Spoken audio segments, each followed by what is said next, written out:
No, I'm just terrible at starting my own podcast. Hey everyone, it's David. I never start the podcast like that. You need to create an intro. So Yeah. You always have a spiel. You always be ready. Yeah, well, that would require effort on my part, and I just don't feel like giving that effort. It's all good. Make it too formal. Right. Well. Right. All right. Well, my name is David Dassaw. Like usual, I am your host. Thank you for tuning in. This is episode number 15 of the Geek Garage podcast. With me today, I have my wonderful friend, Brooke. I was in the neighborhood, literally. Yeah, she lives like 5 houses down from me. Something like that. Unbeknownst to me, up until like a couple weeks ago, I was like, "Hey, how'd you like to hop on a podcast one of these days?" And she was like, "That's cool. Where do you live?" And I was like, "In the bonnet." She was like, "Get the fuck out of here." Pretty much. Yep. I think it all came about because of a wreck on the interstate. I was like, hey, watch out for this thing. And you were like, that's right by my house. Yeah, sounds about right. So, yeah. Right. Well, anyways, today, so let's quickly segue into our topic for this evening. We are going to kind of do a few things.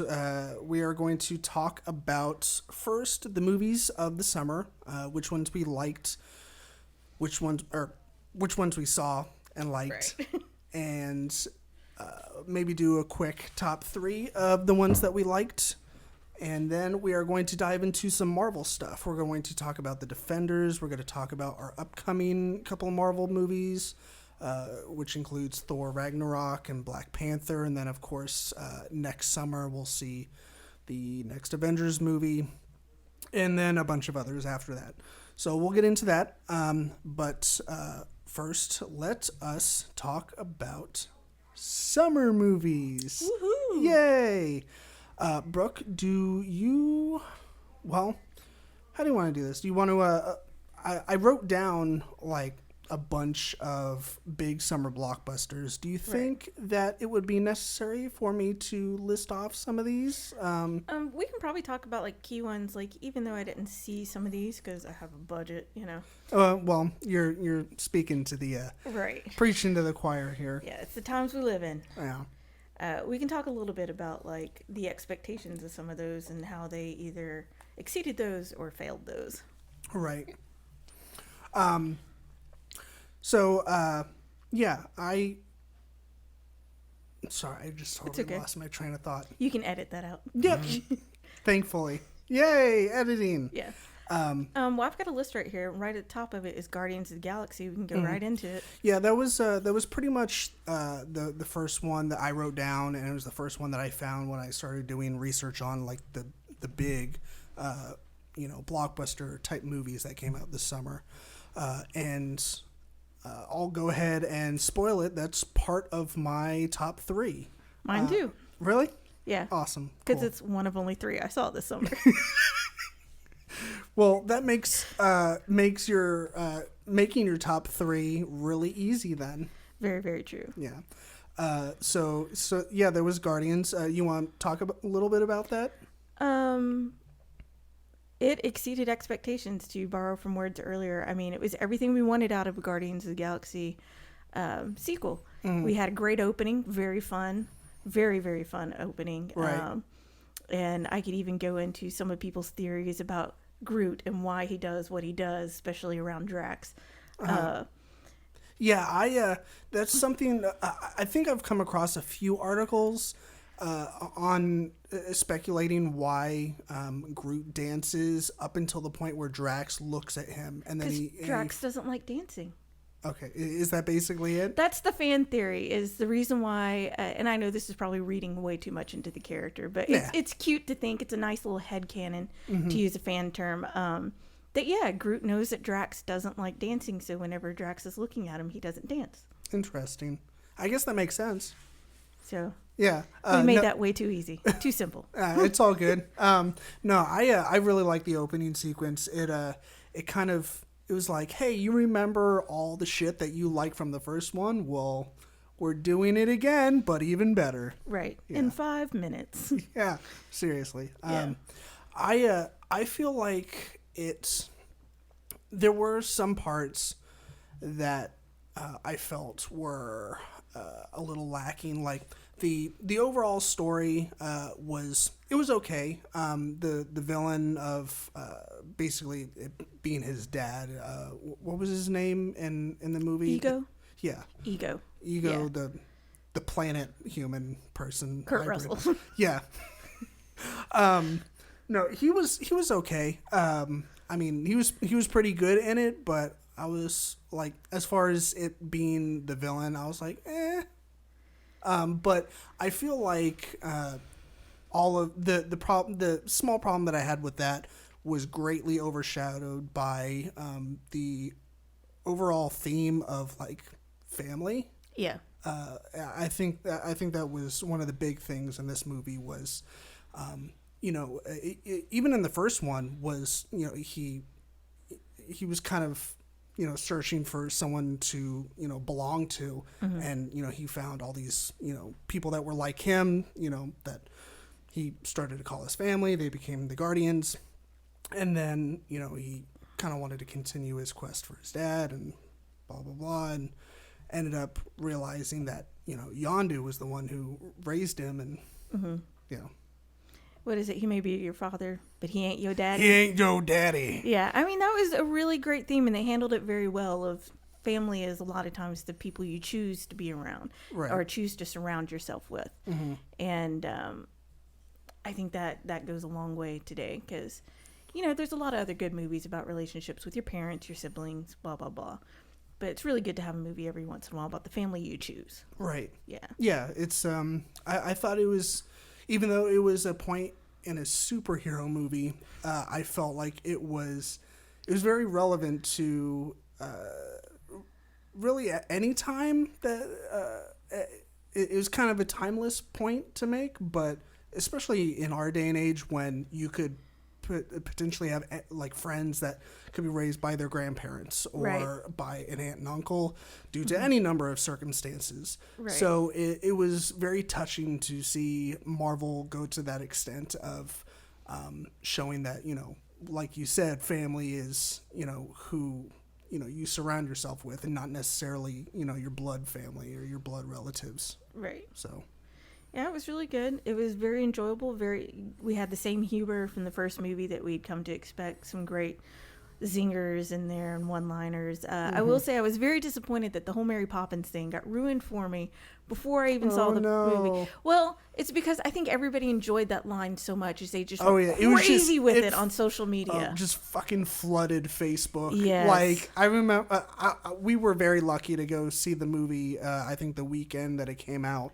And that's the only reason why it wasn't spoiled for me. I think one or two other lines from the movie was kind of spoiled for me, mm-hmm, but not completely because it was just someone like randomly posting on Facebook like, a line from the movie, and I'd be like, that doesn't make any fucking sense. I just keep on scrolling, and then I watch the movie and be like, that's where that came from. Nice. Yeah, so well, that kind of sucks that it was spoiled, but I mean, this is still a pretty good part. Yeah, no, it was, and that was amazing. And man, those closing title sequence, that was amazing. Oh yeah, and the funeral scene at the end, I was like, oh my goodness, yeah. Can we talk a little bit about like the cameos, or not even cameos, the other big names that were in this movie? Yeah, you can probably shed a little bit of light since you actually read the comic books, and I'm L7 weenie and do not. It's okay. I'm a little weak on the cosmic point of, or the cosmic side of Marvel. My strength is really more the mutant side, but of course that's Fox controlled right now. Fuckers. But I just said fuckers. Yeah, but I mean, it does cross over. Like, I don't know if you know this in the comics, they redid Guardians of the Galaxy to match the movie more. Like, Peter Quill was just one of many characters as part of the Guardians, so they've reassembled the team with him at the head. And that makes sense. It'll bring in more readers. But losing my train of thought now. Yeah, it's all good. It's so some of the other characters, you got Sylvester Stallone in there. I forget his character, and I'm gonna forget a lot of these characters' name, but it's really interesting to see him in there. And then Michelle Yeoh she played the female captain who also came out and supported Yondu at the end there. Right. And if that name sounds familiar, she's a great martial artist. Like, she worked a lot with Jackie Chan. Jackie Chan would let her do her own stunts and whatnot.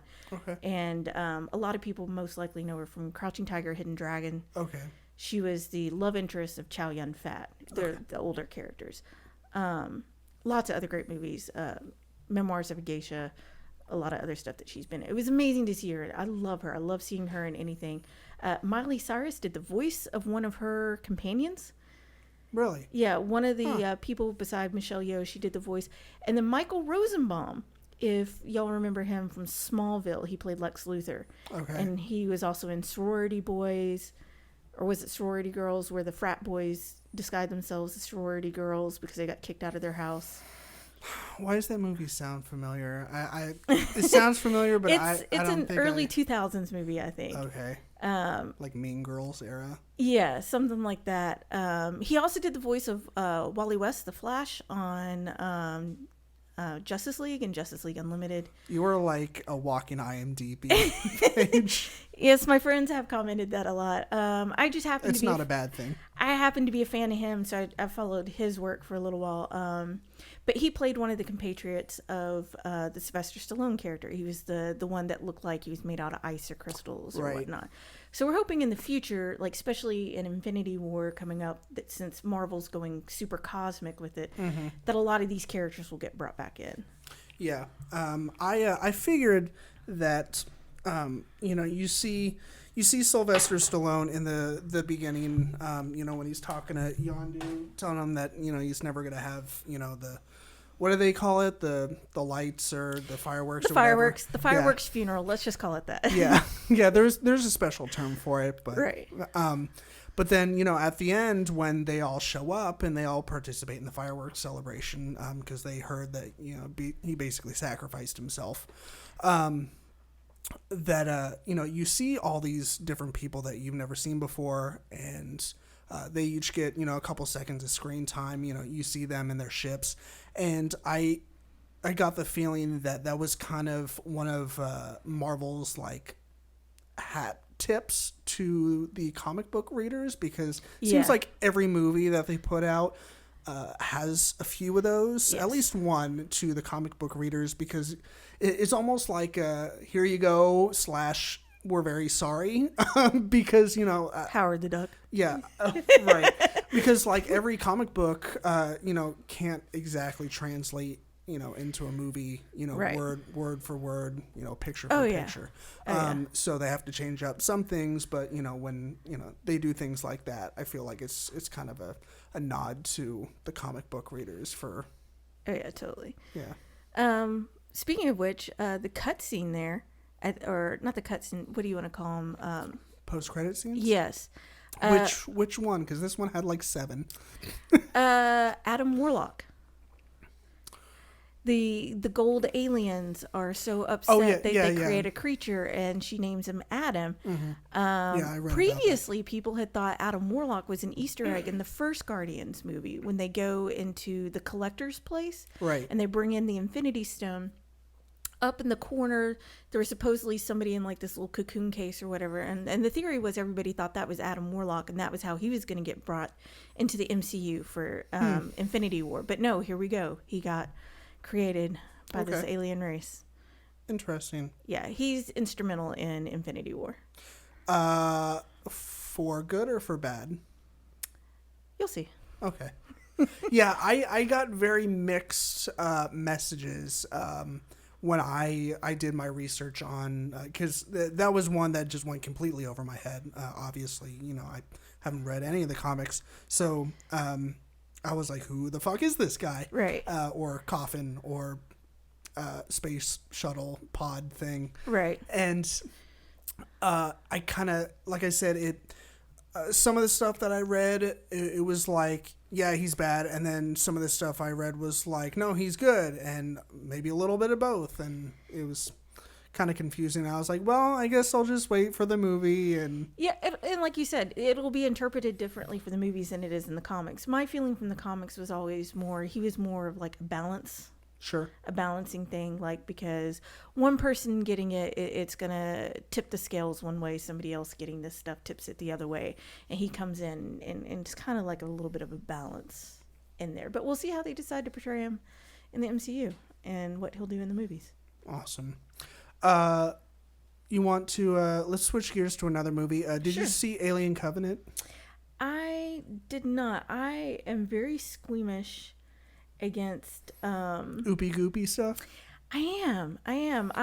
Like, I think ages ago I've seen the original Alien movie and Aliens, of course. Right. But I did not grow up watching a lot of. I didn't either. Yeah. It's too bad that. Well, maybe it's good that Connor isn't here, because like he would jump in and be like, "All right, guys, I got this." And he would talk about Alien and Aliens and all the sequels, and then this one, and he'd talk about it for like 4 years, and then we'd never get anything done. So it might be a blessing in disguise that he's not here. For people who this is their bailiwick, I hope they enjoyed it. I feel like I did hear better reviews about this than I did Prometheus. This was, might I say, a little polarizing. I ran into people that really liked it. I think Connor said he really liked it. And then I ran into a few hardcore Alien and Aliens fans that didn't like it. And me being neither, I'm not a hardcore fan, but I don't dislike the franchise. I thought it was decent. There was some parts that were kind of weird. There's this weird scene between Michael Fassbender and Michael Fassbender, because there's two of them. Well, where one of them is teaching the other how to play the flute, and he's like holding down the flute holes, and he's like, "Okay, now blow," in the most sexual way possible. Well, and I was like, the only thing that was running through my mind was like, some people are gonna go home and write some gay fan fiction about this scene. Oh, of course. Well, I mean, he was Magneto. They've already written that. Right. That's said and done. By the way, Fox, where is my Magneto Nazi Hunter movie? Come on. I know nothing about that. That makes sense because the World War II is kind of wrapped around his character, right? Yeah, well, it's just he was such a great character at the beginning of what was it, X-Men First Class, when he was just hunting down Nazis, and it's like, this is a Magneto I can get behind. I want to watch this film. So, hey Fox, make us a Magneto Nazi Hunter film. Yeah, I liked X-Men First Class. I think that's probably been one of my favorite X-Men movies. I really enjoyed that run. Yeah. The X-Men First Class and the follow-ups, Days of Future Past. Yeah, I'd say that it was, there was 3 of them, right? It was Days of Future Past, and then there was the Age of Apocalypse. Yes.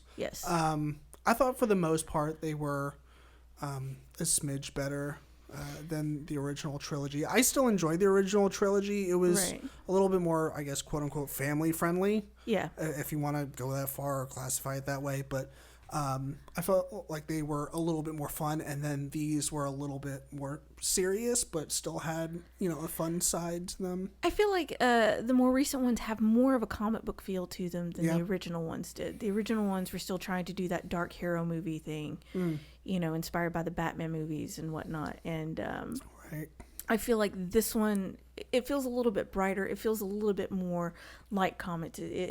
And this is weird. It's brighter colors. They have a better interpretation of unity within the team, the costumes that they wear, or the uniforms, rather, the jumpsuits they wear at the end of X-Men First Class. Right. It's sort of like an homage to the original Xavier School uniforms that the X-Men would wear and whatnot. However, I still don't get what the obsession is with people who direct X-Men movies of trying to explain why characters who have odd-colored hair, how they got that odd-colored hair. It's really weird. It's like the first X-Men movies, they went through all this to explain how Rogue got her white stripe in her hair and all this other kind of stuff. And then I don't even remember I just remember it standing out as it being super weird. Like, you felt the need to make that a character development. And then in the most recent one, how Storm got her white hair and etc. I'm like, why is this a thing? I don't know. Maybe it just stuck out to me because I'm like, why can't you just give her white hair from the beginning? Apocalypse gave it to her. Okay, spoilers, everybody. Sorry. No, I mean, I should make a disclaimer before like every episode, like, yeah, in case you forgot, or if this is the first time you're tuning into the podcast, there will be spoilers. So yeah, I apologize, but there will be spoilers. There will be. Yeah, I drink your milkshake. Oh, jeez. So anyway, Alien Covenant. That was it. Yep, that's it. And digress into X-Men. Right. Baywatch, come on. We know we all wanted to go see Dwayne Johnson's abs. I skipped that one. That one, I want to watch it. It looked really funny. It got kind of poor reviews from what I can remember. Oh, yeah. Rotten Tomatoes gave it like an 18%. Oh, good. I'll still, I kind of feel like that one is going to be added to HBO Go relatively soon after it comes onto DVD. This is one to Redbox. Yeah. But I almost wonder if this isn't going to be like, I remember thinking the same thing about the 21 Jump Street movie when it came out. Mm-hmm. And then I rented that and laughed my ass off. It was hysterical. Didn't think I was going to enjoy it that much. Yeah, I loved both of those movies. Very good. So. Let's see, Pirates came out. Of course, you haven't seen it yet.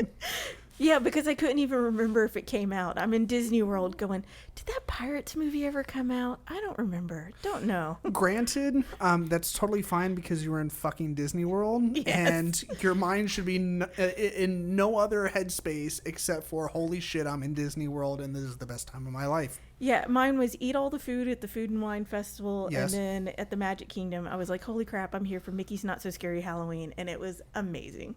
Does it really start that early? Yeah, it starts in September and goes all the way through October. Yeah, cool. But they only do it on select nights, but it's totally worth it if anybody ever gets a chance. For the fireworks show alone and the parade, I mean, it's amazing. That, and because it's limited, like, we must have rode Big Thunder Mountain like 3 times back to back just because we could. And then we did the same thing with Space Mountain. Right on. Yeah, that's my Pirates thoughts. Yeah. And we ate popcorn on the Pirates of the Caribbean. Like, I never thought I'd be able to eat popcorn on a ride at Disney, but we did it. It's a pretty chill ride. That's what my wife Lindsay calls the breastfeeding ride, or one of them. We went for our honeymoon, and she was like, yeah, if you can breastfeed your baby on a ride, it shouldn't really be called a ride. Yeah, those are experiences. It's like the People Mover over in Tomorrowland. Uh-huh. Like, I've seen ladies get on there with their babies, and they'll let you just keep riding that ride over and over as long as you want because there's never a line for it. Right. And people will go up there to give their kids a nap. And, like, I saw this lady ride it like 3 times because her kid was still asleep, and she would just do the keep it going motion, and they just let her go. That's amazing. So that's another breastfeeding ride. Right. Pro tip for Disney. Yeah.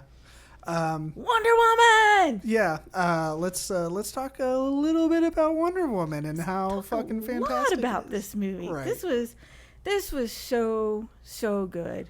I don't even know where to start on this one. I loved. Did you see the meme where it was? I think it was a shot from one of the comic books where Wonder Woman is like flying up from the ground and she's carrying a limp Batman and a limp Superman. Yeah, and she's like, okay, I got this. Yeah, and the caption was just like the current state of the DC universe, and I was like, yeah, pretty much. It's so true. I don't get it. It's like, I understand Batman being a dark movie. I mean, come on, he's the Dark Knight, and when you get into like Batman Detective Comics and that kind of stuff, I mean, they can get really dark. Thank you, Frank Miller. Yeah, they get really dark. But Superman needs to be the polar opposite of Batman. He needs to be that beacon of light and of hope in the world. Mm-hmm. And his movies are just not that. I walk away from those Superman movies fucking depressed. I'm like, it's very dark and brooding, and it's not Superman. Okay, Pa Kent would never tell Superman not to save somebody's life. Right. This is effing ridiculous. I have many feelings about that movie, and not a lot of them are good. Wonder Woman, however, everything that should have been. Everything. Mm-hmm. Like, what is it? Somebody said, if you want to stop some criminals, you get Batman. If you want to save the world, you get Superman. If you want to stop a war, you get Wonder Woman. That's pretty good. I mean, like, she is amazing. This is everything you want. You get to see the mascara. I mean, like, oh my God, all the women just being badass and amazing in that beach fight scene. I don't care if some of the arrow trick shots are ridiculous. They just look badass and glorious, and it's everything you want. Right. Well, I mean, it's a superhero movie, so if there was non-ridiculous stuff in there, it wouldn't be a superhero movie. Exactly. So, I thought Gal Gadot was awesome. I thought, what's her name that dies pretty quickly? She was kind of her. Robin Wright? Yeah, her character. Princess Buttercup? Yep, that's her. That's really the biggest thing I know her from. I know. You also know her as Jen A. I may not be a smart man. Yeah, that's right. And she's in what's that show on Netflix that everyone watches except for me? House of Cards. Yes. Yeah. Yep, that'd be it. But yeah, all the females in that movie are fucking incredible. Yeah. The scene that always stands out to me whenever I think back to it is the scene where I guess it's about maybe midway through, maybe the beginning of the third act, where they're in the bunker in the middle of the war zone, and they're debating on basically everyone wants to when they're in the trenches. Yeah. And sorry, bunker's not the right word. It's all good. They're wanting to do one thing, and all those people, they basically been stuck there for weeks or months or whatever, and she feels like she has the opportunity to, kind of rush finally do something. Yeah, rush the opposition and, kind of bring this to an end, or at least, move forward with the process. And like, I get chills just thinking about it when she pops out of the trenches, and she's just fucking deflecting bullets and stuff. Yeah. And I almost started crying because I'm a pussy ass bitch. Oh no, it is a wonderful scene, because up to that point, okay, when she leaves the island with Steve, like, this is what I'm here for. This is what I can do. I can come back and help you. And so she goes back with him fully expecting to help. And at every turn, she's told no. Every time she wants to do something, she sees an opportunity to do something. They're like, no, not yet. Let us tell you when. And finally, she's like, enough. This is what I'm here for, and I'm going to do it. And then she goes out and just blows everything out of the water. It's also the first time we get the big reveal of the entire Wonder Woman outfit, because up to that point, it's been under other things. Right. And so it's just nice. It's like, here's the character. This is the defining moment of Wonder Woman. This is who she is. Mm-hmm. And this is what she does. And don't stop her. Right. That whole sequence. And then when they show up in the little town, when she's like fucking throwing tanks and stuff and just going nuts. That whole movie is just absolutely incredible. Oh, yeah. That's beautiful. And I really like the relationship that they worked up between her and Steve. Yeah. Like, it didn't feel forced. It did feel very natural. They did. Because sometimes they do that, and it's like, why are these people having any interest in each other? This just seems they're together because they have to be. Whereas this one, it felt like a very natural friendship. Right. Yeah. I definitely agree. And I felt like, I mean, I don't know his character beyond the movie. Mm-hmm. But I felt like they did his character right, where, I mean, it would be a very Hollywood type thing to do, to have a Wonder Woman movie and then Chris Pine's character overshadow Wonder Woman's character. But they did a really good job of kind of keeping him in the background, but also, central character. Mm-hmm. So I was pretty happy with that balance that they struck there. Yeah, I'm so happy they've already greenlit a second movie. Yeah, same director and everything. I'm super excited. She's a badass. I will say I was very disappointed with again, spoilers, people, the death of Steve Trevor's character, with his death.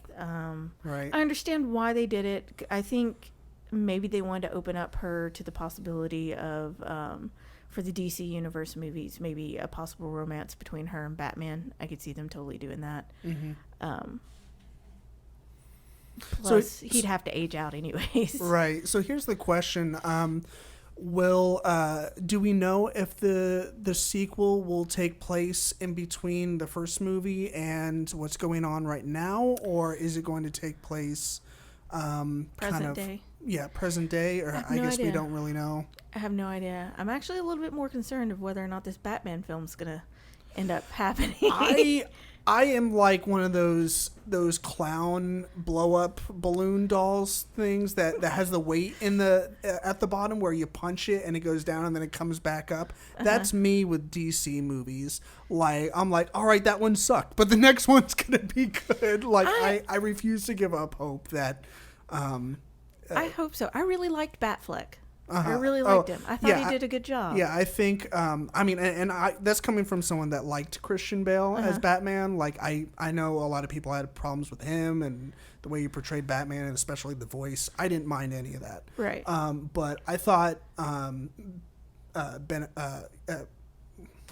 Affleck. Sorry, I was like, is his first name Bat? His first name's Bat. It's last name Fleck. I think that's what happened. My brain was like, wait, his first name is Bats, right? It's been a long week. You could say you're a bit batty. Yeah. Oh, I see what you did there. So yeah, but I really like him as Bruce Wayne / Batman. Yeah, he had a good balance of being both. Mm-hmm.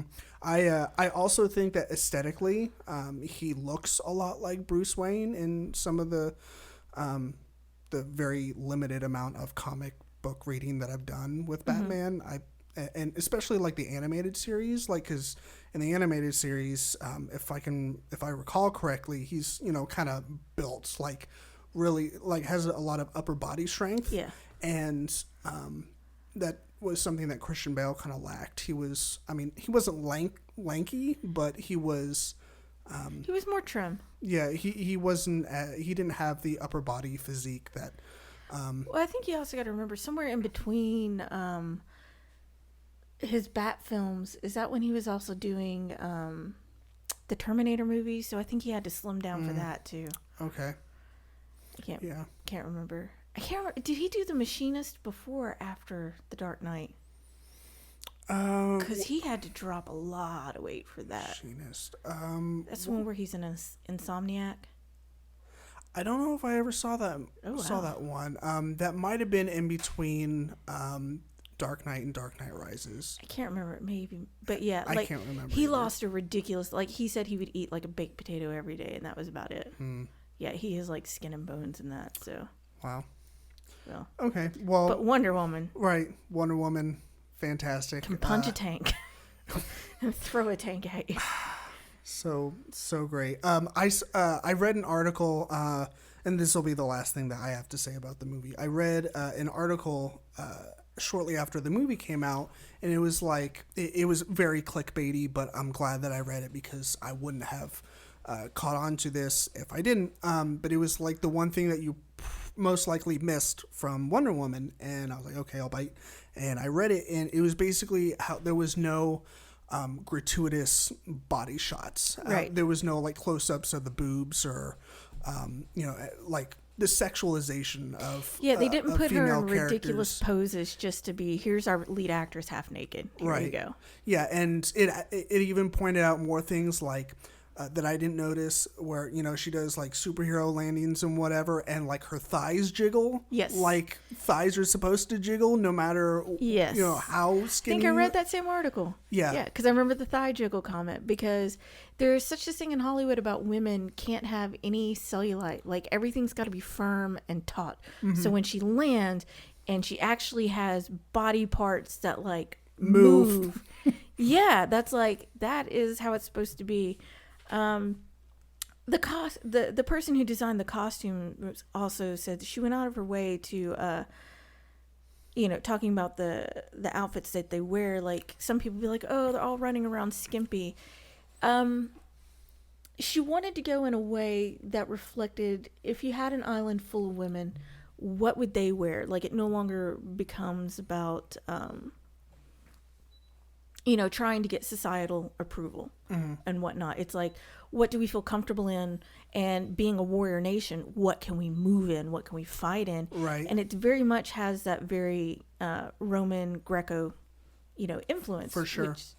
Which is her background anyways. I mean, like if you go and look at statues and paintings and depictions of soldiers of that time, they all had they were wearing skirts and sandals.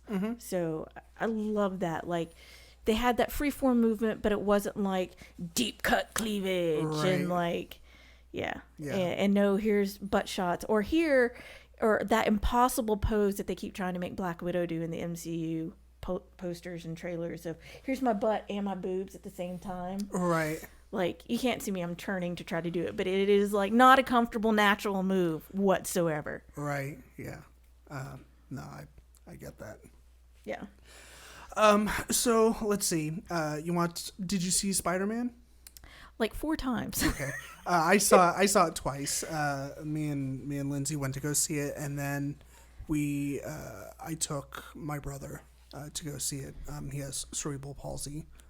I'd like to bring him to a convention one of these days because there's, as you know, there's like a lot of Power Ranger cosplay, or at least there's a little bit at every convention. Oh yeah. And he is a fucking Power Ranger fanatic. Like, he owns either on DVD or VHS every single Power Ranger movie that there is to own.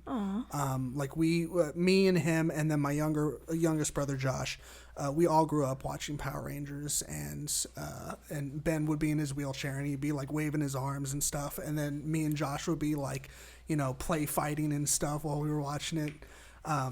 So yeah, Spider-Man. Did I tell you that I get off topic really easily? It's okay.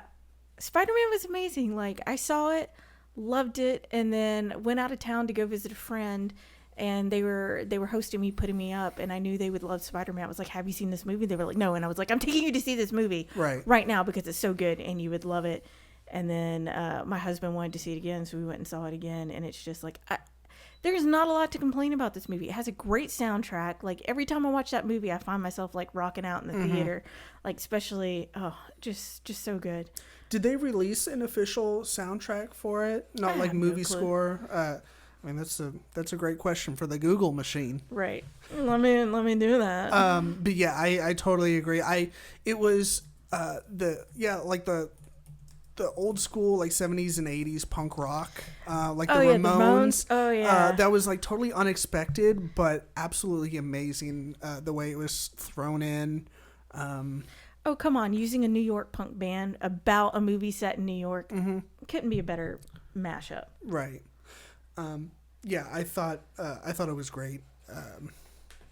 I'm trying to think of specific things that I really liked about it. I love the callbacks to the other MC, like his home video at the beginning of the movie. Yes, that was one thing that I didn't necessarily need it cleared up for me, but a lot of people apparently had problems with when they first released the trailer, and of course you see him in class watching the playback of him at the airport scene in Civil War, right? And they're like, where did that video come from? And I was like, Peter Parker is a fucking photographer. Of course he set up his cell phone and recorded the action. Well, and that's something else. That's a little nod to his photographer background. Right. So they just brought it up to date. Like, everybody's got a phone, so why wouldn't he be videotaping everything? Right. Yeah, there is a soundtrack. And it's got Blitzkrieg Pop, Rolling Stones, Can't You Hear Me Knocking. Yeah, they've got Canned Heat, Going Up the Country. Yeah, they've got Flock of Seagulls. Yes. Yeah, so there is. It's not just the score. Like, they've got some of it, like the theme from Spider-Man, but they've got the songs that are on there. So there you go. The more you know. Ba-da-ba. I thought that Iron Man was in there for a decent amount of time. Like, I was afraid that they might overdo it. Because now they're juggling so many superheroes, and the biggest issue with that is you have individual superhero movies and they're fighting their villains. Where are the other superheroes? Why can't they come and help out? So this is I feel like this was an attempt to try and bridge that gap. Right. And so I thought the scenes with Iron Man were really good, and the amount that he was in the movie. I almost thought that he could be in it just a tiny bit more. Really? But yeah, for the most part, I thought that he was in it for the perfect amount of time. Okay. And I did like his overall presence in the movie. Right. It was kind of like being a mentor to Spider-Man, since he is much younger than he usually is. I thought that was a very interesting dynamic because, of course, that's not at all in the comics.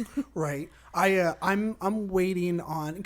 One thing that I was hoping to see was a little bit of like nerding out between the two of them, like, because they're both very, very smart individuals, Right? And their life basically just revolves around R&D, and I was waiting for scenes where they just nerd out together, and I feel like that might happen a little bit in Infinity War.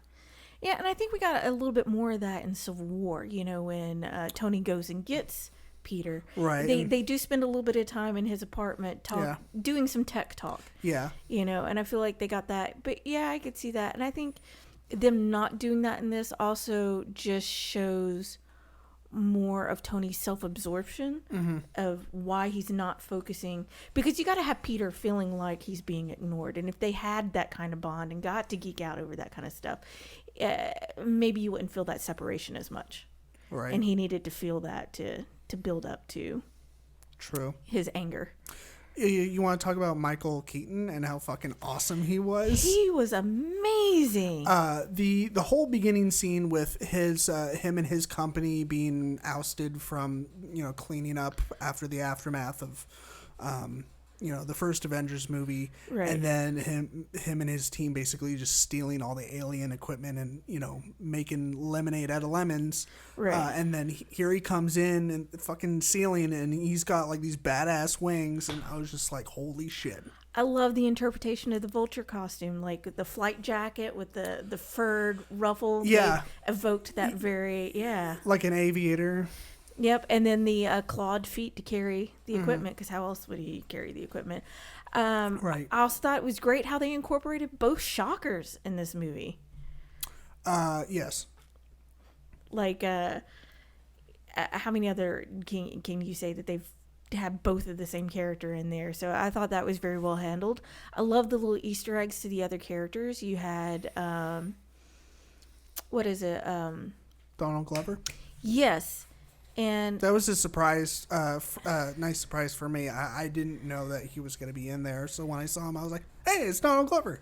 Yeah, his, what is his character? He becomes sort of like a villain / good guy, bad guy. He's also Miles Morales' uncle. And Miles Morales is one of the current Spider-Mans.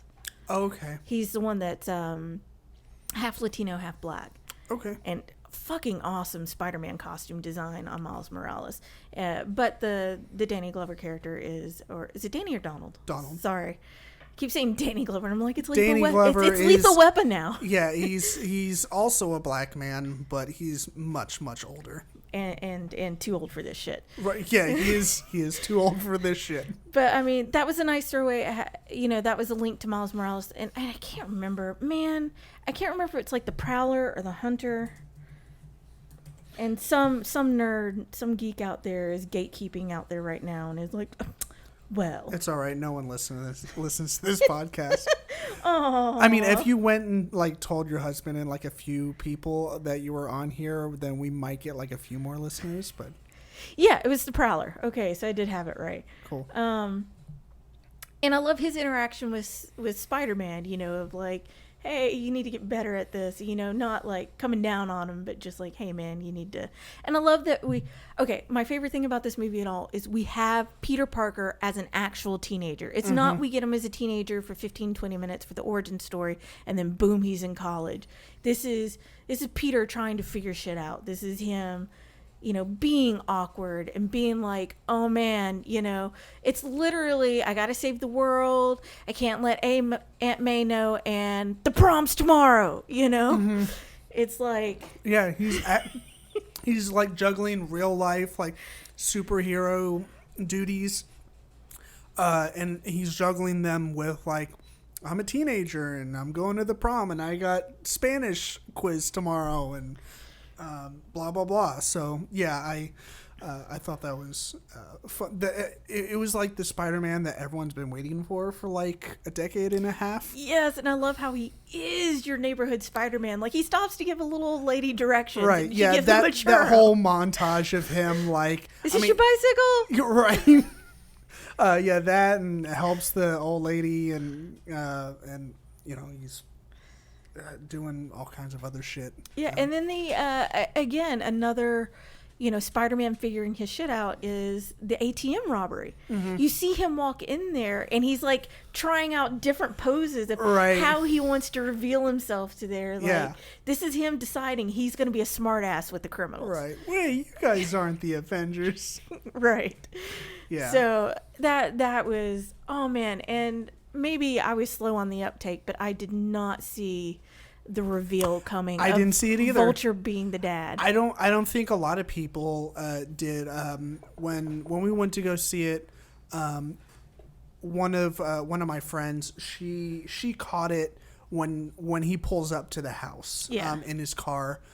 She was like, I bet he's her dad. And I was like, no way. He fucking opens the door and I was like, get the fuck out of here. I think you literally hurt my heart break in that scene. Like, he opens the door and my heart just went whoosh, tinkle, tinkle, tinkle, tinkle.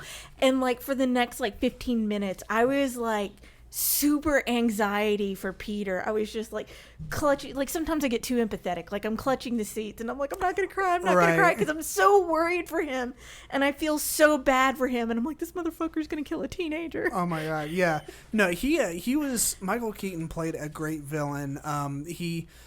What made him so interesting to me was that one, they bothered to give him a backstory. And so but it was a believable turn of him becoming a villain. Right. So you have, you know, on the one side, you know, he's an actual family man who's, you can almost justify, you know, what he's doing with all these alien weapons, you know, making them and selling them. And it's to provide for his family. So you kind of have that like Breaking Bad feel, except, you know, minus the meth. Right. But replace meth with alien tech. Right. One of but I like him because he also is really good at striking fear. Mm-hmm. And one of the scenes that always sticks out to me is the very next scene when he's driving them to the prom and he's looking at him through the rearview mirror and he's like, good old Spider-Man. And like the second time, like I was like, my heart was beating too fast to be able to concentrate the first time I saw it. So the second time I saw it, I was like, all right, I'm going to see if I can pick up on any more things that I might have missed. Yeah. I saw that part and I just started dying laughing in the theater.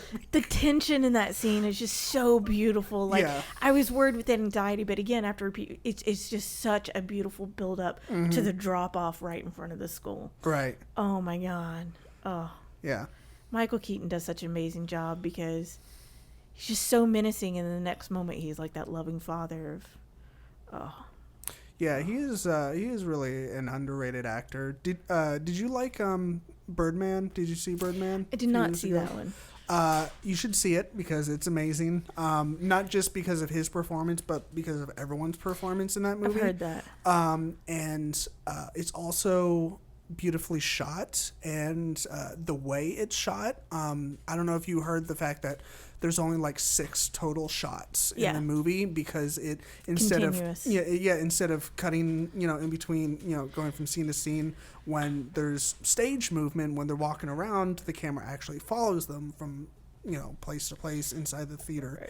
Right. So the idea behind that is just amazing. Yeah, my Michael Keaton movie library tends to be a little bit more old school. Like, I look at him and I'm like, it's Mr. Mom. It's Beetlejuice. Or Beetlejuice, yeah. Or Batman. Or Batman. Yeah. Yeah, that's me too. I haven't seen. I don't know if he still does a whole lot of acting, but yeah, most of the stuff that I've seen him in has been old stuff, like, you know, Batman and Beetlejuice and stuff. Right. So. Spider-Man's such a wonderful. I can't leave this conversation without mentioning the Captain America PSAs. Those are some of my favorite moments. And that gym teacher and no fucks given. I guess he's a war criminal now. But we're still going to watch it. And I feel so bad for Peter having to watch these because he's fought him. Like, right. Especially when he loses it in detention. He's like, well, you got detention. That probably means you did something wrong. And Peter's just thinking, fuck you, man. I just fought you at Berlin airport. Exactly. Yeah. Oh, but those were... And the one good. At the end, at the very end of the credits, where he's patience. Like, patience. Sometimes you wait around for something and it just doesn't pay off. I was like the first time I saw it, I was like, fuck you, Captain America. Yes. Fuck you for wasting my time. I can't wait for this to come out on DVD. I've already seen a couple of GIFs, or GIFs, depends on what side you fall on. It's GIF. Yeah, I'm in the GIF camp. Of some other PSAs they did for this movie where Chris Evans just cannot keep it together. Apparently there's another PSA he did about like school lunches. And I'm just like, and maybe they couldn't work it into the film, but so good. Okay, so other Easter eggs that we had in this movie, the Sinister Six, they're leading up to that. Mm-hmm. If you know much about them. I heard that they were going to do it. And then I couldn't remember if I saw that they decided to tank the idea or not. Mm-hmm. Well, they introduced Scorpion in this film, and that was right. That was the dude in jail, right? Yeah, the one who got injured on the boat. Right. Yeah, and he had the big scorpion tattoo on his neck. Yeah, he is. Do you watch Better Call Saul? I do not. Okay. Yeah, that's a spin-off from Breaking Bad. Yeah. But yeah, he's not a central character in Better Call Saul, but he is in almost every single episode. And he's a really good actor in that show. He plays a really interesting character. So yeah, it was fun to see him in this movie. Nice. Yeah. So I'm excited to see him and more stuff. Another little link to the MCU. I want to talk about Karen, the voice in the suit. Do you know who that was? Like the actress that played that voice? That is Jennifer Connelly. You might know her from Beautiful Mind and Labyrinth. Right. And Dark City. She, in real life, is married to Paul Bettany. Oh, okay. Who did the voice of Vision and then played Vision. Nice. In the MCU. So I thought that was a nice little callback there because, with Jarvis, who right. Paul Bettany did the voice of, mm-hmm. being just a voice you hear, and then his wife is the female counterpart to that. That is kind of neat. I did not know that, and now I do, and that's fucking awesome. Yay, obscure trivia. That's Yay! what I'm here for. No, I love movie trivia. Like, almost every time I get done watching a movie, like I'll head to IMDb and read the trivia because a lot of it is, pretty interesting. Yeah. So. But yeah, great movie. I liked how it fits into the rest of the MCU, and mm-hmm. The little surprise there at the end, the suit that Tony builds for him, Iron Spider. Yeah. I may or may not, but definitely will be wearing that to the next convention. Nice. Yeah, I found a website that will custom make it for you. Oh, fantastic. Like you can do like the hood detachable. So if you want to walk around in the suit, but you don't want to wear the face, the hood part the entire time, you can like have it like actual Spider-Man style where it comes off and then you like tuck it into the rest of the suit. And you can also do it without hands, so if you need to like do texting or whatever on your phone. I know that a lot of the morph suits nowadays, they say you can text and do stuff on your smartphone through the suit, but it's still very difficult. Yeah. Yeah, I think it's either that one or the Spidey suit from the new PS4/Xbox One game that's coming out at some point in time. I mean, you don't want to do a sweatsuit Spidey? That I can't tell if that would be like an easy project or if it would prove to be like a little difficult because it's all about the imperfection. So right. You end up like having to do actual sewing as opposed to like just going online and spending a buttload of money. Can I say what I love about that costume is I hate these superhero movies. Deadpool, I'm looking at you.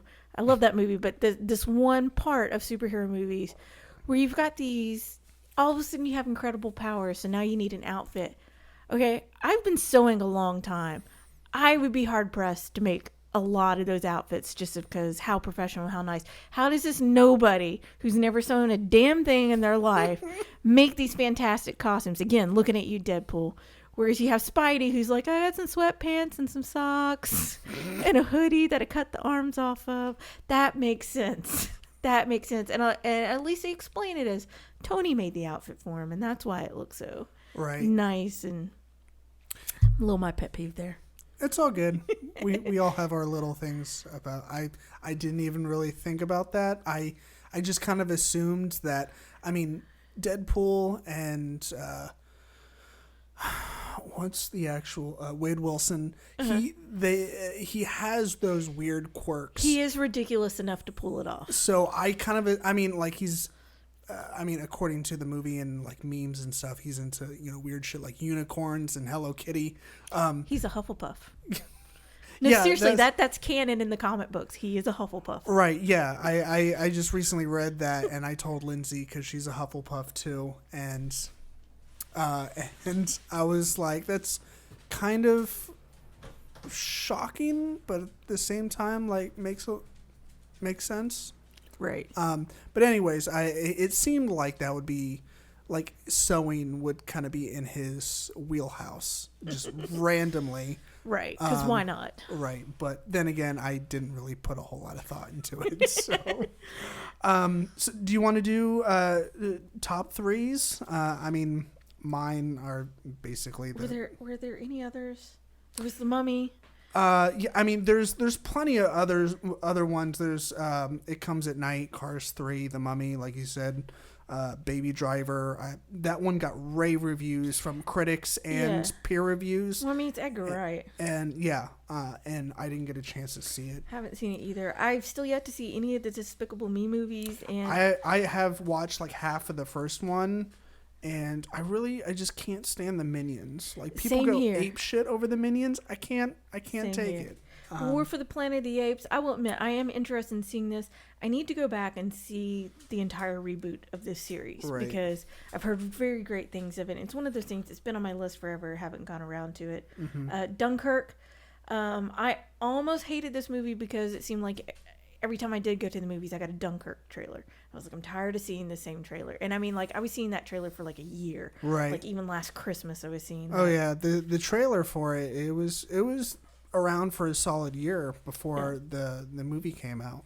Atomic Blonde. Yeah. So I saw that and you didn't, but I mean, I guess I could talk about it for a few minutes. It's like I told you earlier, it's basically John Wick with a female lead instead of a male lead, and I don't want to generalize it into just saying it's basically like that. It reminded me a lot of. Did you see Haywire? It was a Steven Soderbergh or Soderbergh, however you want to pronounce his name. It was one of. It was kind of like a spy slash. It had that feel to it, like close quarters combat, slash shoot 'em up style type thing. But yeah, no, Atomic Blonde is awesome. Once it hits DVD, I am interested in seeing that because, and plus it's Charlize Theron, and she's fucking awesome. So you really can't go wrong. Disappointment that is Dark Tower. Did you see it? No, but I didn't see it. I was very interested in seeing it, and then everyone was like, "Oh, it's terrible." But all those people were like hardcore book fans, right? And they were just not happy at all with the direction that they took, where they put in so much from all the books into one movie instead of spreading out a little bit, and they switched some things around apparently. That's the big complaint I heard, is they were trying to do too much at once. It was like they could have slowed it down and fleshed the story out a bit more. but I tend to find that people who are fans of the Dark Tower, it's one of those where they're super fans of it. Like, yeah, they're like, do not fuck with this canon. Yes, exactly. Yeah. The good reviews that I read were basically from the people that did not read the books. They were like 4 to 5 stars, whatever. They're like, I'm giving this 5 stars, but that's only because I haven't read the books, and know that, you know, people that read the books, they have huge problems with it. But so that's, you know, that's that. Annabelle Creation, I guess it's the first sequel. I wanted to see. I need to see the first one first, but I just recently watched for the first time the 2 Conjuring movies, which I guess, I don't know, in the timeline of all these movies, but Annabelle is actually featured in the beginning of The Conjuring 2, where they're like, I don't know if they're dealing with some of the people that own Annabelle, but yeah, it kind of randomly, the movie kind of randomly opens up with them dealing with a family who has Annabelle, but I mean, she's out of there in like 5 minutes. Right. So yeah, creepy dolls. Ugh. Yeah. Yeah, I'm not a big horror person. No? Like, no. I wouldn't say I'm a big horror person either. But then I mean, I go back and forth because I really like the genre. I don't like love the genre, but the thing about horror is that I like really good horror movies, and I like really bad horror movies. Like, they're bad on purpose. Right. Like the B horror movies and stuff like that.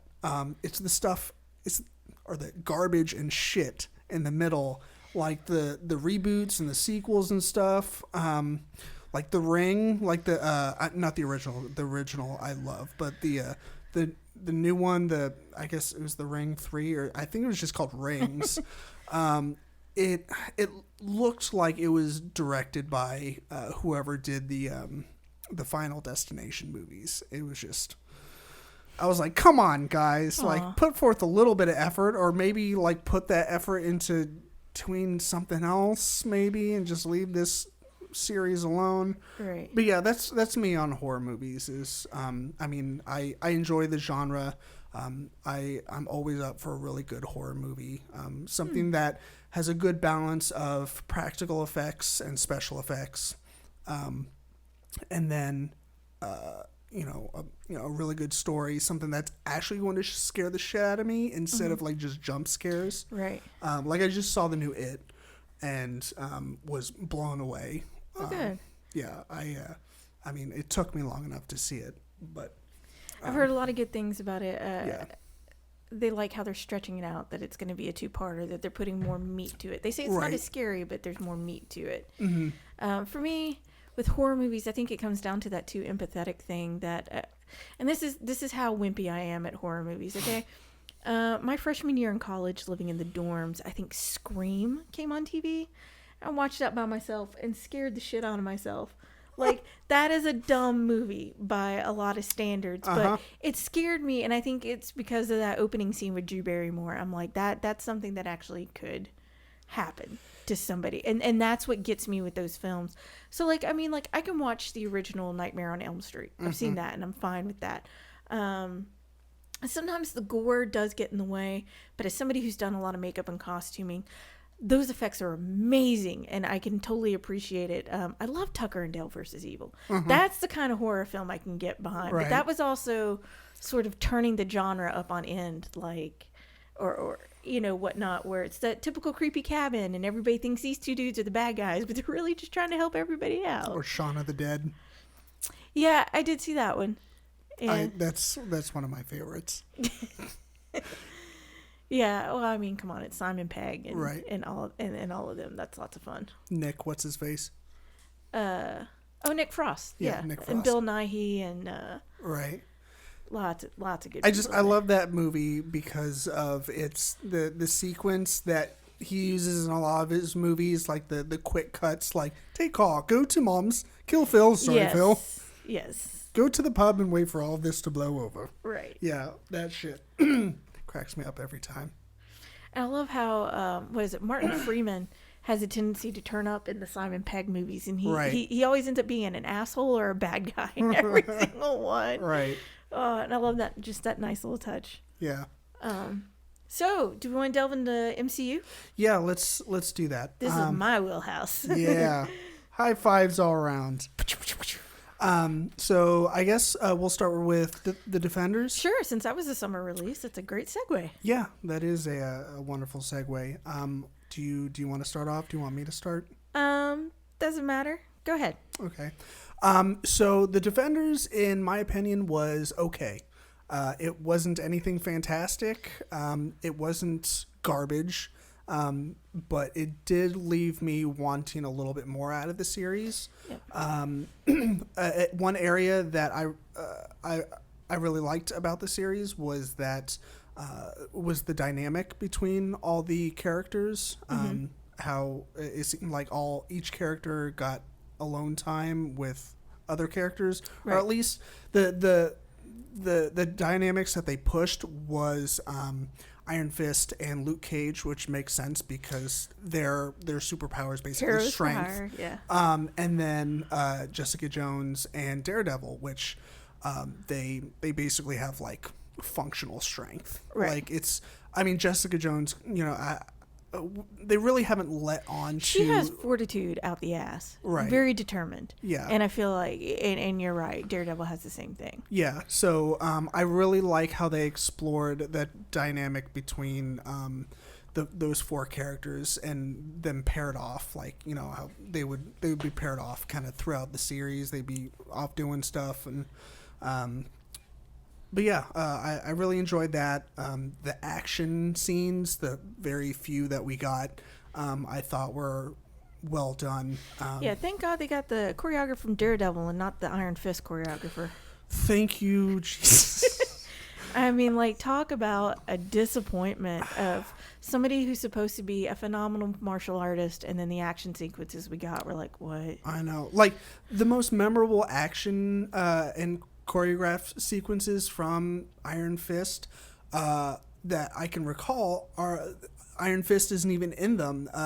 It's what's her name that owns the dojo? Oh, holy crap! I can't even remember. To the interwebs.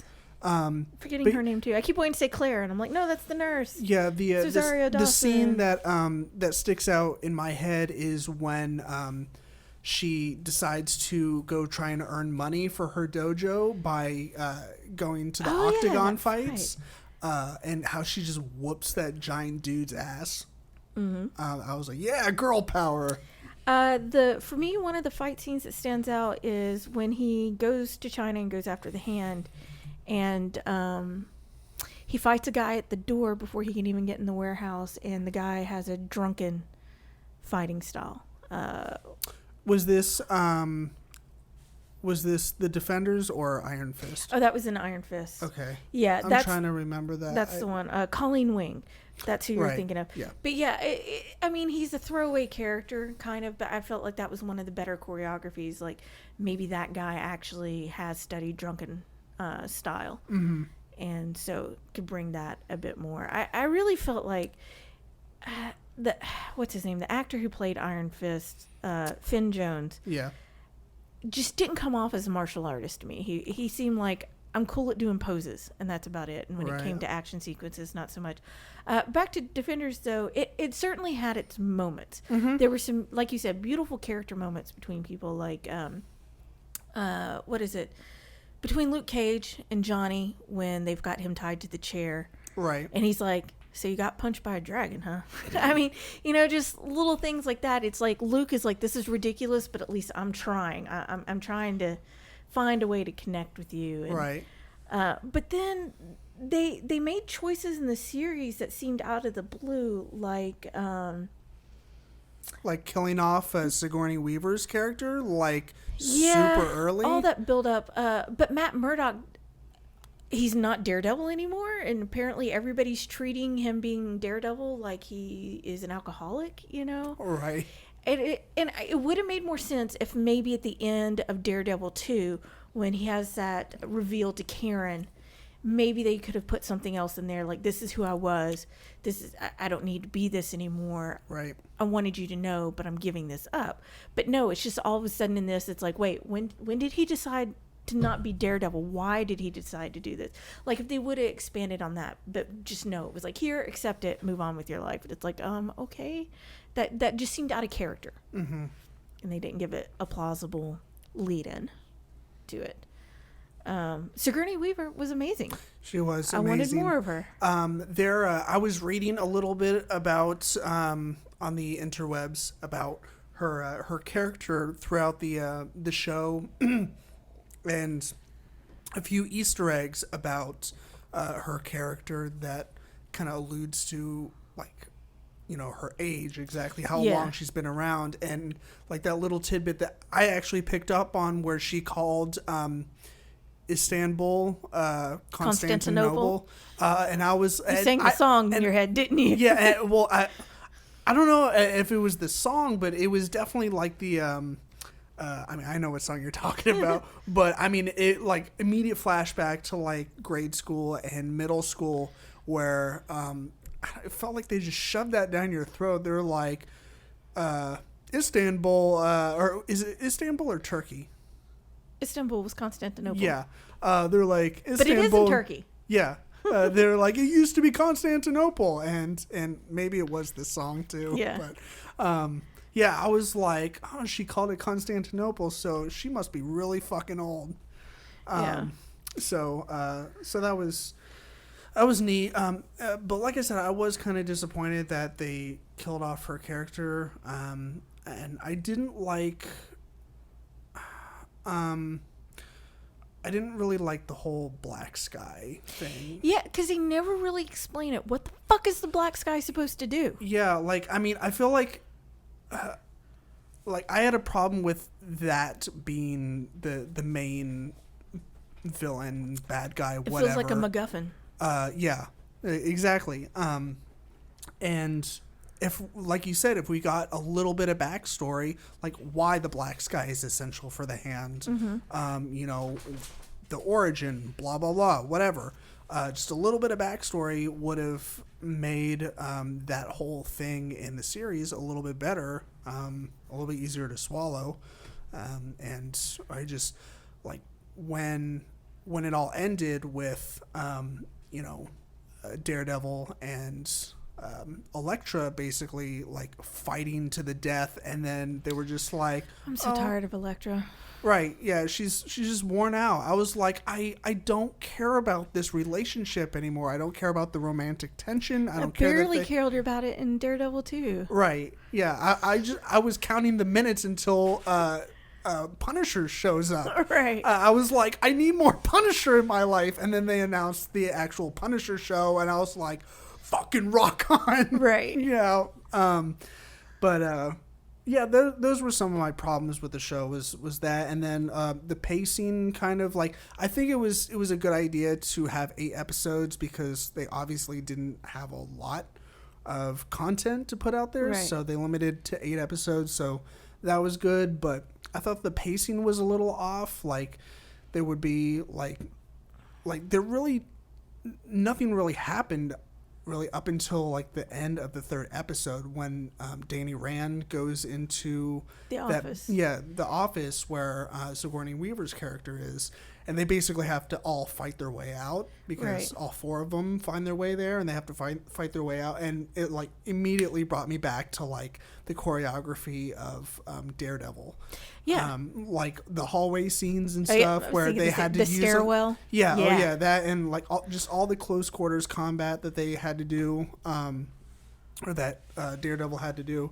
I really enjoyed that, but then that happened, and then you really didn't get a whole lot. You got like a little bit of fighting in the Chinese restaurant. Come on, Jessica Jones threw a car at somebody. That was awesome.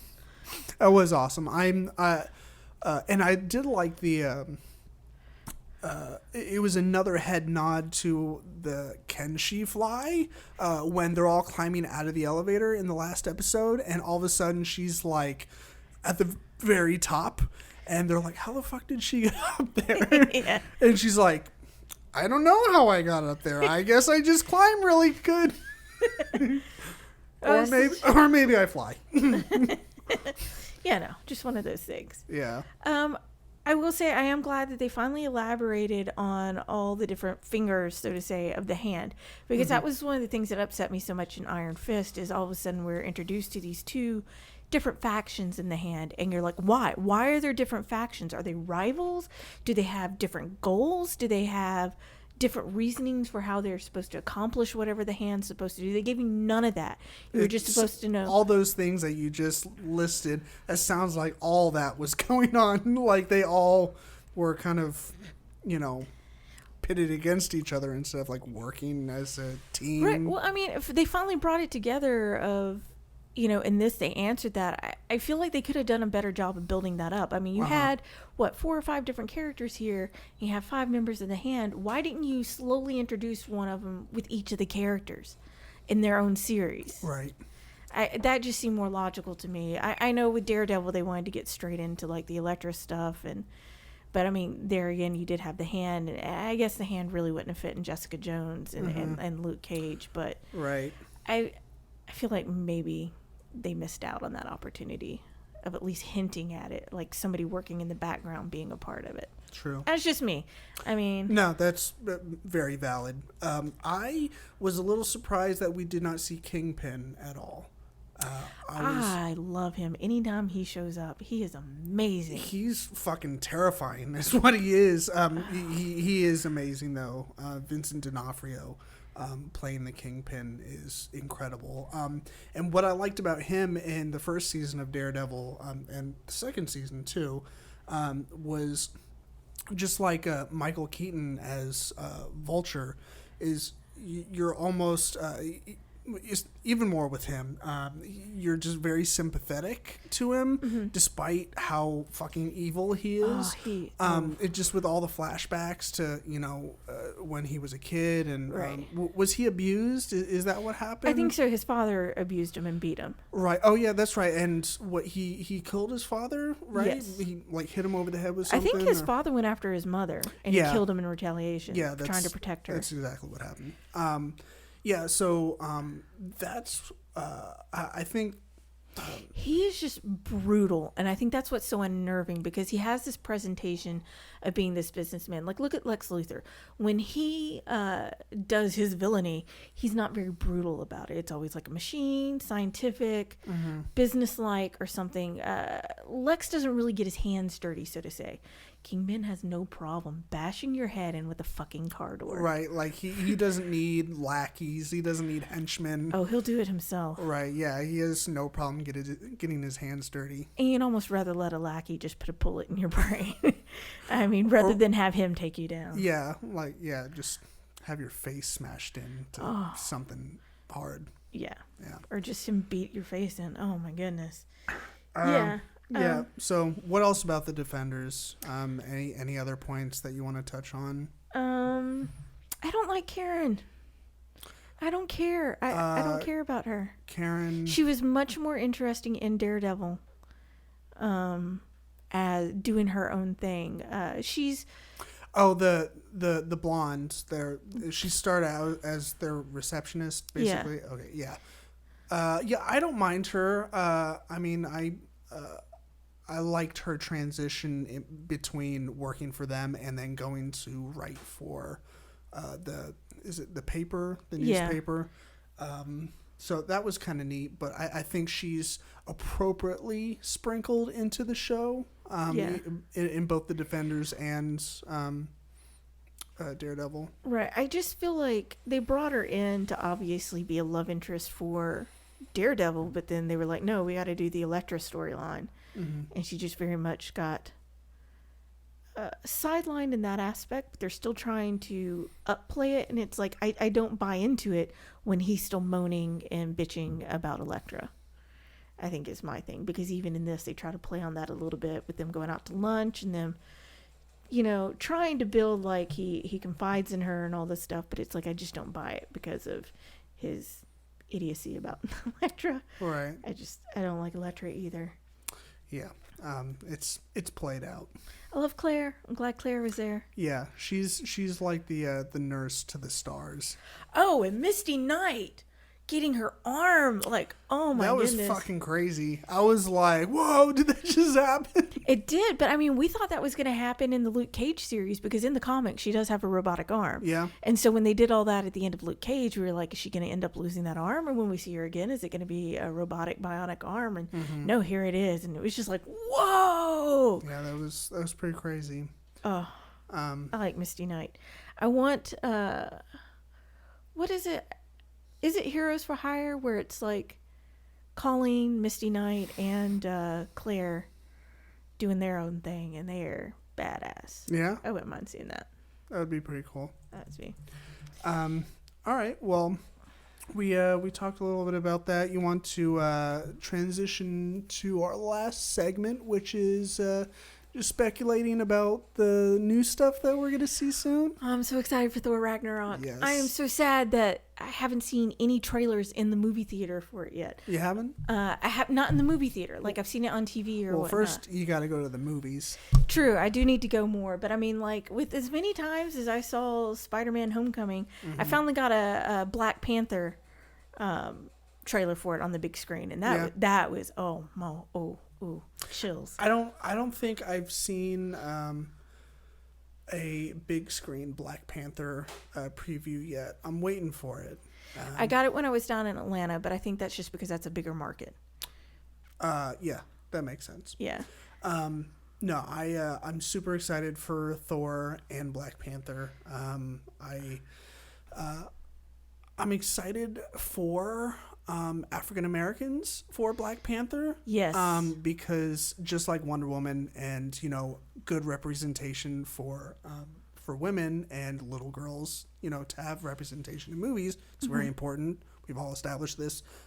It's very important for, other minorities to be properly represented and to have a movie with basically an all-black cast. That is amazing. Yeah, I'm very excited in that aspect, and I don't know a whole lot about Black Panther, so I'm very excited to learn more. Same here. I only know the fringes of it. Again, when it comes to Marvel, most of my stuff is mutant, so I know him mostly through Storm and his involvement in that. But other than that, not a whole lot. So this is very exciting. I keep harping on the designs. The design and the aesthetics of this movie look fantastic. I'm super excited for that. Just people looking badass. That just right. Woo, yeah. So and also to see how I think that's going to be the last release right before Infinity War. Yeah, that'll be the last one. So I'm imagining somewhere in there, Bucky's going to get de-thawed. You think Bucky's going to make an appearance? Well, he's in the Infinity War trailer. Yeah. And have they haven't officially released or not a trailer. He's on the in poster. The promotional poster. Yeah. Yeah, because you've got like and even the little scenes that you could see, like I try not to go see it because I want an official trailer, but the little cutscenes that we've gotten from the San Diego Comic-Con release. Right. There is a scene, somebody's done a freeze frame. I'm a big Stucky fan, that being Steve Rogers and Bucky Barnes. And so I follow a lot of the fandom around that. Right. And they freeze framed it where you see Black Panther and a couple of the other people from his crew or whatever, and there's Bucky in that scene. Right. And Steve Rogers. Okay. So cool. Bucky's coming out of the ice. Nice. And so I imagine that's got to happen somewhere, even if it's in like one of the post-credit scenes. Yeah. I feel like if Bucky was to make an appearance in Black Panther, that would make sense to put him in a post-credit scene where they're like, well, we're taking you out because some shit's about to go down. So right. But Thor Ragnarok, super exciting to see the Avengers go cosmic. This is them going cosmic. I mean, we've got Doctor Strange, but he's still not really in the Avengers yet. He's only met Thor. Another post-credit scene. Yeah, this is their really their, I guess, second attempt next to the actual Doctor Strange movie to introduce him into the MCU. Because isn't he supposed to be in Ragnarok for a few minutes? I don't know. I haven't heard that, but I wouldn't be surprised. I thought I heard somewhere that he makes a small cameo. I wouldn't be surprised. Because again, at the end of Doctor Strange, we did have the post-credit scenes with Thor that was pretty funny. And him. So maybe he somehow goes to, I don't know, somehow helps him out for a little bit, maybe at the beginning of the movie, or they reference him, maybe they do a flashback of them working together or something. I'm interested to see how they're going to resolve this whole Odin thing, because when we got left at Thor Dark World, Loki was taking the place of Odin. So where is Odin? Right, but he's basically missing, right? Right, but when Thor meets up with Doctor Strange, he's fully aware that Odin is not there, and it's Loki doing stuff. So it's like, what's going on here? I want to see the gaps get filled in. I'm also super excited for Space Jeff Goldblum. I am. When I heard that they put him in this movie, I think I jumped out of my seat with excitement because I am a big Jeff Goldblum fan. He was one of the main reasons why I went to go see the Independence Day sequel, because they brought him back for it. Right. Terrible movie otherwise, but right. But yeah, I'm very excited for Space Jeff Goldblum and all his weird ass paint that he's got on his face. That'll be super cool. I'm super excited to see Valkyrie. She seems like a super interesting character. I keep overusing the word super, but I mean, we're talking about superheroes. It fits. I am also really excited to see Cate Blanchett as Hel. Well, I think they're calling her Hela in this film. She's going to be playing Hel. And I wonder just how much into the lore they're going to go into, because in Norse mythology and even in the comics, Hel is Loki's daughter. Okay. So I'm wondering how they're going to wrap that in. Also, Hel at one point becomes Thanos' lover, because Thanos is obsessed with death, and Hela is just one of the representations of death. Okay. And so maybe that might be the Thor tie-in for the Infinity War. Super excited to see Carl Urban in this too. Yeah, someone had to point out him in the trailer for me. Like, they had to show it to me and then pause it. I think it might have been Andrew. Because he's in the trailer. I mean, granted, it's not for very long. Yeah. But of course, he's got fully shaved head, right? And then I think maybe a little bit of facial hair. So I barely even recognized him. I was like, oh yeah, holy shit, it is Carl Urban. Oh yeah, and he's playing Scourge, which is a bad guy, right? Yes. Okay, that's what I thought. Yes. I'm trying to remember. We were talking about this briefly before the podcast. A lot of this that they're pulling, the relationships and the things that are be going on in Thor Ragnarok, I feel they're pulling a lot from the Walter Simonson run on Thor, which happened in the 80s, I believe. May have been some of the 70s, but I think it was mostly 80s. It was during the Claremont years, which is 70s and 80s. Sure. Fantastic run, and establishes a lot of the relationships between these characters. Scourge, is he the Executioner? I think it's Scourge the Executioner. And then we briefly see Surtur, and that's Surtur.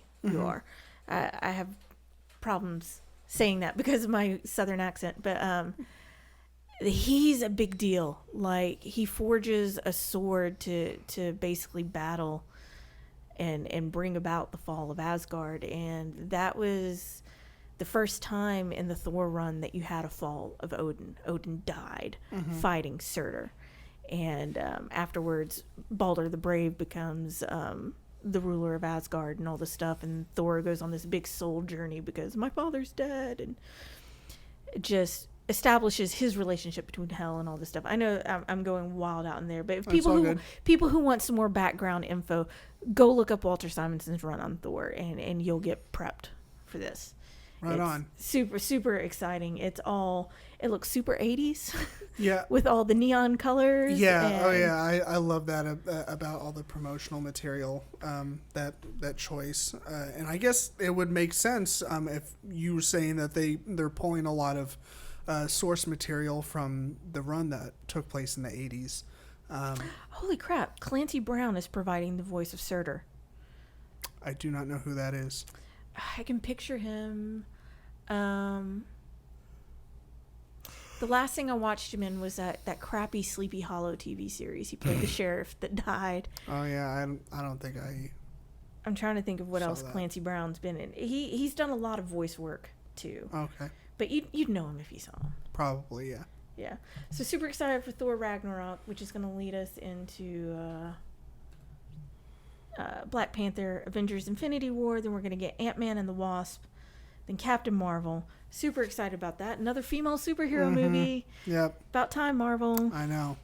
And then untitled Avengers film, which will be the second part of the Infinity War and probably wrapping all that up. Yeah, we when Andrew and I did the episode, I think it was called MCU Phase 3. We just talked about Phase 3. We talked about the upcoming Avengers movie, the Infinity War, and how when we got on the Marvel Wikipedia page, like their own wiki that they have, it was updated to where the Avengers Infinity War, it was no longer Infinity War Part 1 and then Part 2 a year later, or 2 years later, or however long it's spaced apart. It just said Infinity War and then Avengers 4 Untitled. Yeah, here they have it on Wiki listed as Untitled Avengers film. Yeah. And it is set for almost exactly 1 year to the day from Infinity War. Okay. So that'll be super exciting. In the realm of TV, Inhumans is a bomb, I hear. It's a turd. Yes. Which is a little disappointing because I wanted to check it out. It has I was kind of surprised, and I wanted to check it out because it has the character who played Ramsay Bolton and in Game of Thrones. He's so good at playing a swarmy bastard. Yeah, I'm one of those guys that has a problem. Like if I see someone and they play just a despicable character, like I have a hard time watching them in anything else because all I can think about is that character. Right. Like Michael C. Hall is one of those. Like I first saw him in 6 Feet Under, and he was gayer than Christmas in that in that show. And then of course he plays Dexter in Dexter. Right. And he's kind of a polar opposite from I mean, at least he's not gay in Dexter. Right. So it was kind of fun / weird / interesting to see him play. I totally get that. I had a roommate who's really into Shameless. If you've ever watched that series. Oh yeah. And the character of Ian, I forget that actor's name, is he's the gay son. Yeah. In that he was in Gotham, playing a character called Jerome, and he is fucking creepy as the Joker. Like there's a moment where he shifts when he makes the revelation of who he is. They don't outright call him the Joker, but for all intents and purposes, he is the Joker. And it's like, nope, I'm not thinking about Ian at all because his performance is just chilling. Interesting. Super, super good. Yeah. Spoilers! Yeah, there is no point in making spoiler alerts statements in this show. Right. So yeah, we got Marvel's Inhumans. We were talking a bit before the podcast. When they were marketing this, they were like season 1, and then right before it dropped, they were like, no, this is the complete series because they've already axed any continuation of it just because it's been so poorly received. That is a huge bummer. Yeah. We are getting a third season of Daredevil. That's exciting. Everything has been renewed, right? I think so. We get a second season of Jessica Jones, second season of Luke Cage, a second season of Iron Fist. I hope they change. Yes, they've changed who's directing it because it also, one of the reasons Iron Fist sucked, one of the many, many reasons, is it came out later that the director just didn't care for the character. I think then he took why pick up the project? Exactly. Why? Exactly. Like, it really makes a Go difference. find a payday somewhere else if you don't give a shit about the project. Exactly. Punisher. That's getting a series. Yes. Couple of things I'm excited about to see how they're going to do this is Hulu is going to be doing a Marvel's Runaways. Very, very interesting. I forget who did the first run on Runaways, and I feel stupid because it was a big name. I want to say it was Joss Whedon, but I don't think it was because he was doing Astonishing X-Men. I don't think it was Brian K. Vaughan. I could be super, super wrong. I'm getting everything. Anyways, Runaways is about a group of teenagers who find out that their parents are all in a crime ring together. Okay. And so they decide to run away because apparently this crime ring of parents also has to make a sacrifice to this alien deity type thing. And they're like, holy fuck, this is super strange and weird. Our parents are evil criminals. Let's run away. But then they... later in the series, you find out that one of the kids is a spy for the parents. And super interesting. You've got time traveling dinosaurs. You've got, shape-shifting aliens and little girls who, have super strength and whatnot. Sounds kind of like X-Men meets the X-Files. It is in a lot of ways. It's super cool. I'm interested for that. Freeform, which is an ABC-owned affiliate, is going to be doing Cloak and Dagger. I'm really, really excited for that. That's Cloak and Dagger is two teenagers who were taking off the streets of New York and were experimented on with drugs that activated weird powers in them. They become polar opposites. You have Cloak. I forget his real name. He has this cloak that basically enters into another dimension. It's all darkness, and they'll throw criminals in there to punish them. And the girl Dagger, I do remember her name's Tandy, just because that's such a weird... Tandy? Yeah, like the computer. Like the computer? Wasn't it like the Tandys, the old computers? Oh, maybe. Yeah. Anyway, she sure. she throws these light daggers or whatever. Okay. And she's the only thing that keeps him from succumbing completely to the darkness. And so they're going to do that as a romantic thing, of course. And then you got Marvel's New Warriors, which I find super odd because in the comics, New Warriors was... You had Night Thrasher, who had no superpowers whatsoever. He was just a super cool fighter, and he had a skateboard, man, because it's the 90s. You had Firestar, who people might know from Spider-Man and His Amazing Friends. Okay. And she was also part of the Hellions during the New Mutants run. The Hellions was a teenage mutant group run by Emma Frost. And then you had Marvel Boy, who was a Marvel Man wannabe, who was an Avengers at the time. So basically it's a teenager with telekinetic powers. You had Namorita, the cousin of Namor. So basically, here's a girl version of Namor. And, I forget his real name. Rick, whatever. He was Nova, which we saw a bit of the Nova Corps in Guardians of the Galaxy when they're on Xandar and whatnot. So it'll be interesting to see if they're going to make him and pull that in together and have him be, if he's going to be one of the characters, Nova. And then you have one of the oddest characters of all, Speedball, who, and he was sort of like the funny man of the group, and he has, his powers are basically kinetic balls, not like testicles. Like, he just has power over like this kinetic dimension. Basically think of it as a kinetic ball pit. Okay. And that's his power. So he can bounce around everywhere and like control kinetic energy and, nice. And whatnot. Bouncing balls. Excellent. Yes, bouncing balls. Follow the bouncing ball. So there you go. That's a whole lot of shit to look forward to. Yeah, I might have to look into a Hulu subscription. At least like for the, I know there's a couple things on there that I need to check out that you can't watch really anywhere else, especially if they're going to be doing more original series. I know that they're trying to compete with Netflix, right? As far as like putting out original content. So yeah, might have to look into that. Yep. So a lot of exciting things in the MCU. Yeah, for and sure. See how they're going to interconnect all those things. Yeah. Still sad they don't have the mutants. Still Yeah. super sad about that. Speaking of, if I can talk about this real quick, is something I'm really looking forward to, is they announced that they're going to be doing a New Mutants movie. You might like this, because New Mutants was supposed to be sort of like the junior team for the X-Men. This was also during Claremont's run in the 80s. This team consists of Colossus's little sister, Alana Rasputin, who's on my shirt here. She also goes by the codename Magic. Okay. She gets kidnapped at a young age and ends up being raised in a limbo dimension and becomes like a sorcerer apprentice, demon sorceress type thing. Okay. She has this, her whole thing is redemption. You've got Sunspot, who's Brazilian, I believe, and he pulled energy from the sun, became like this very dark, almost like a spot on the sun, like a sunspot.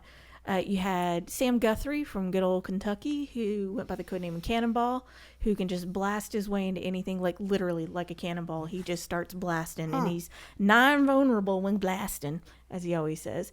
You have Wolfsbane, who's Irish, and she can transform into a wolf. And then you have Danny Moonstar, who's Native American, and she has the power to create mirages and illusion, which is why she calls herself a mirage.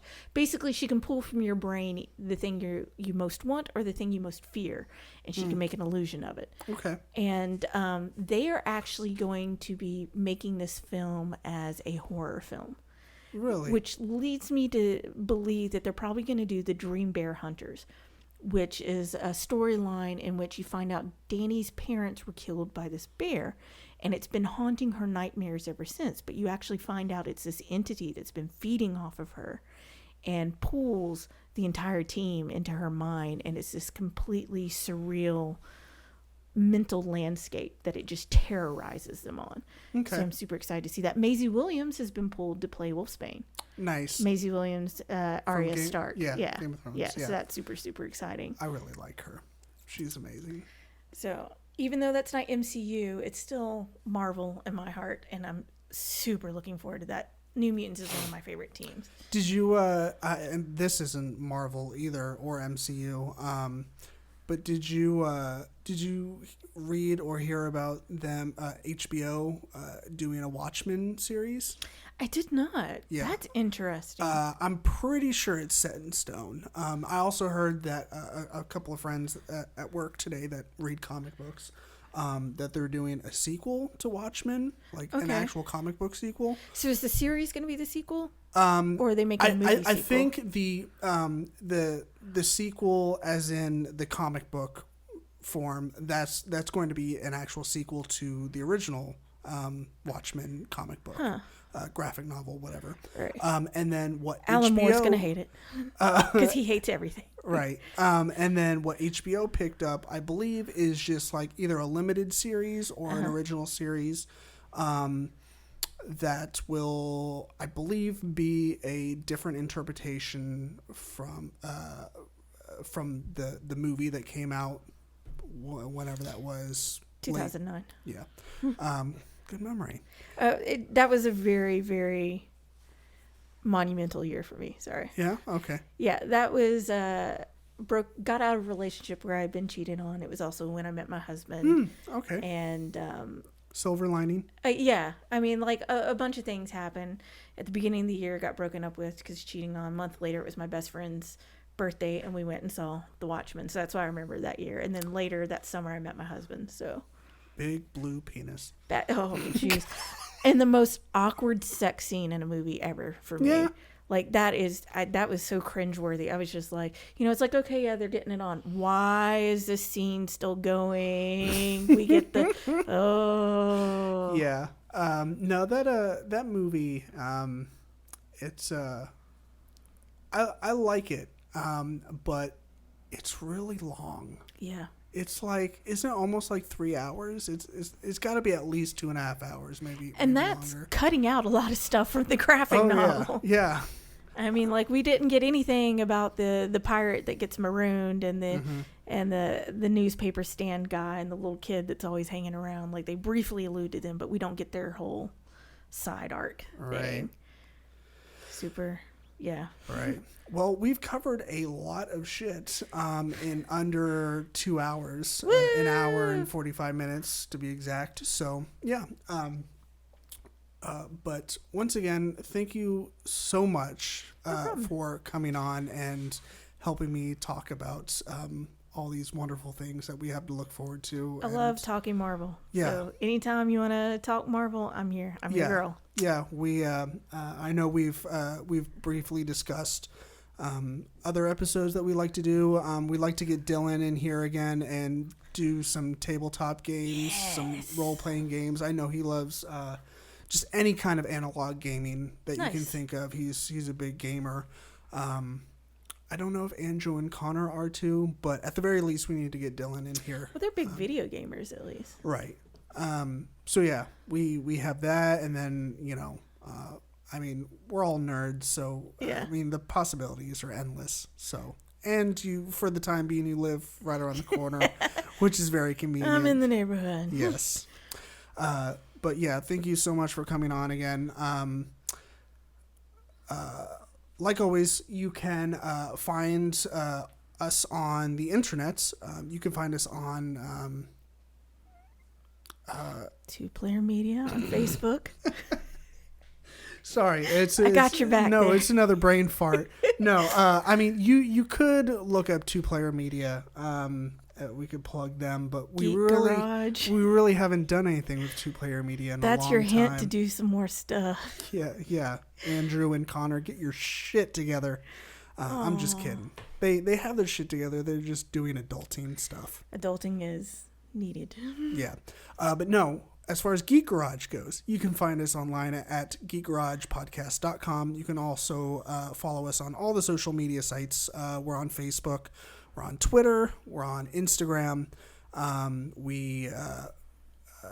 You can usually find the most up-to-date stuff on episodes and all that business on our social media site.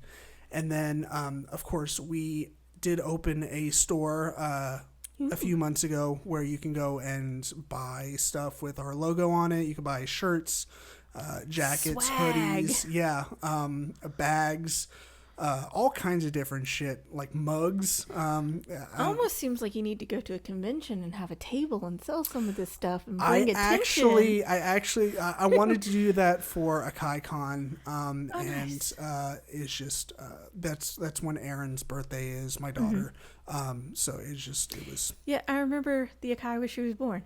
Yeah, that week, Lindsay, she woke me up and she was like, I think we need to go to the hospital. And I was like, are you sure it's a KaiCon weekend? Can't you deliver her like in 3 days? She's like, no, sorry, you're gonna have to drive me to the goddamn hospital right now. Yeah, some things can't wait. I just remember you showing up and everybody being like, why are you here? Right. I was like, I promise I have permission to be here.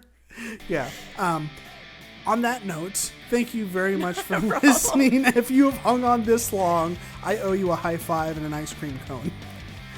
Maybe that was me giving myself a high five. Maybe that's our new sign-off line is high five and an ice cream cone. I don't know where I'll fit that in. How about clinking into glasses of wine? Right, yeah. Cheers, mate. Cheers, bitch.